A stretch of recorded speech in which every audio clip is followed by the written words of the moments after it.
क्या हुआ? मुझे आपको कुछ बताना है।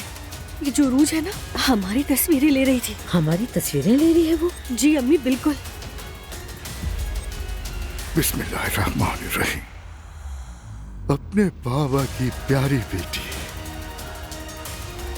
शुक्रिया की कोई जरूरत नहीं है तुम्हें। किसी और के लिए खुद को कुर्बान नहीं करना है। अब इस जिंदगी को मुझे अपनी मर्जी से जीना होगा। अपनी समल पर तुम्हें बाद में बहुत पछतावा होगा। मेरे लिए ज़ैनब को फोन कर लो, उससे कहो मैं उससे मिलना चाहता हूँ। क्या ये सही है कि आपने मुझे दूसरों से कम शेयर्स दिए हैं बाबा? हाँ सही है, हाँ सही है, हाँ सही है।